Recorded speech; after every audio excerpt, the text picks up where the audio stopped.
Before we pray, let's pause and listen to the Word of God. Then, we'll pray together.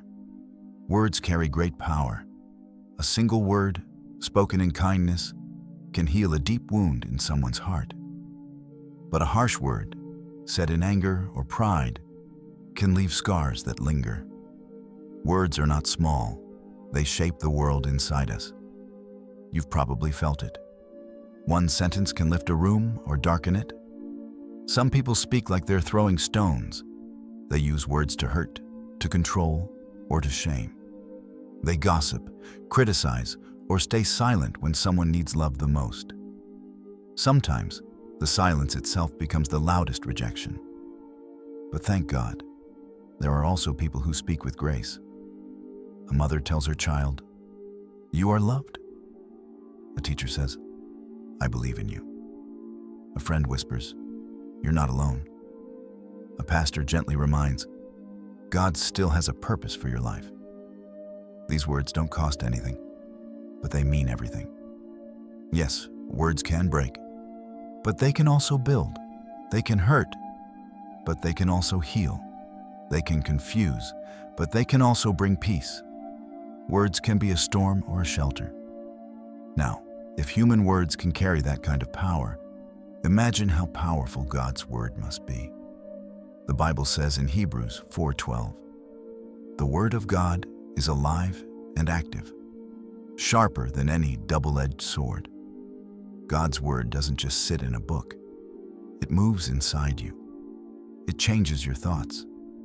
It breaks chains that have held you for years. It brings light to dark places, peace to worry, and strength when you feel weak. It speaks truth when everything else around you is a lie. That's why declaring God's word out loud is more than a habit. It's a weapon. It's healing. It's freedom. When you speak His word, you are saying, "I believe what God says more than what I feel, more than what I fear, more than what I see." So today, let God's word speak. Let it speak louder than doubt, louder than fear, louder than shame, louder than the silence you've been stuck in.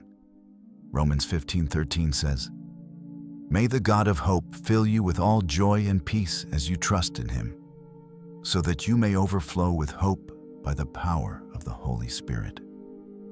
What a beautiful promise. Even when life feels uncertain, may joy and peace rise in you. Even when you're still waiting, may the Holy Spirit fill your heart with living hope. Isaiah 26:3 gives another promise. "You will keep in perfect peace those whose minds are steadfast, because they trust in you." So I speak this over you now. May your thoughts be steady and clear. May your heart find peace, even when things don't make sense. May you trust God not only with your eternity, but with your everyday life. May His peace be your shield and shelter. Let's also remember Psalm 103, verses 2 through 5. "Bless the Lord, O my soul, and forget not all His benefits, who forgives all your sins, who heals all your diseases, who redeems your life from the pit, who crowns you with love and compassion, who satisfies you with good things so that your youth is renewed like the eagles." Let those words sink in. Don't just read them, receive them. May you know deep in your heart that you are fully forgiven. May you feel healing, not just in your body, but in your heart and mind.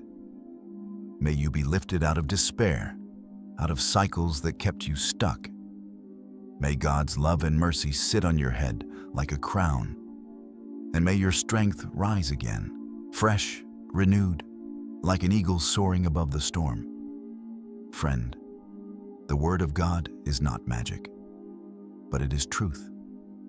And when you speak it in faith, you're agreeing with heaven. Psalm 119:147 says, "I rise before dawn and cry for help. I have put my hope in your word." When you speak the word of God, you are planting seeds. seeds of faith, seeds of life, seeds that grow and bear fruit in your heart and in others. So speak it when you're afraid. Speak it when you're tired. Speak it when you're full of joy. Speak it even when you don't know what to say. Because when everything else fails, God's word still stands, and His word never fails. Now let's pray together. Father in heaven, thank you for the gift of your word. It lights my path when I feel lost. It fills me when I feel empty. It speaks into the deep places of my soul where no one else can reach. When I feel overwhelmed or tired, your word reminds me that you are still writing my story. I may not see the end, but I trust that you hold every chapter. Lord, I don't want to just read the Bible like a book. I want it to shape how I think, how I speak, and how I love. Let it change me from the inside out, so that even when life is hard, my words and actions reflect your heart. Help me hold on to what is true. So many voices try to tell me who I am, but your word never changes. It stays the same. Help me listen closely to you.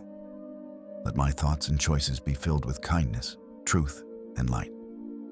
God, let your word go deep in me, not just on the surface, but into my habits, my emotions, and my reactions. Make me strong, not by pride, but by faith. Let every verse I read bring me closer to you. Jesus, life can feel heavy. There's so much noise, so many distractions. But I don't want to drift from you. I want to stay close. Help me keep my eyes on you, in my words, in my choices, and even in the quiet moments. Help me live like you're always near, because you are. Your word in Nahum 1:7 says, "The Lord is good, a stronghold in the day of trouble. He knows those who take refuge in him." I hold on to that today. Thank you for being my shelter. When the storms come, I run to you. When I'm afraid, I rest in you. You are the one who guards me, defends me, and carries me. Even when the enemy comes with lies or fear, I will stand firm, because I'm not alone. You are with me. You protect me with your love. You surround me with peace. So today I declare, I will not be shaken. I will not live in fear, because you are with me. In the name of Jesus, I speak life into every part of me. I speak health over my body, that sickness is not the end.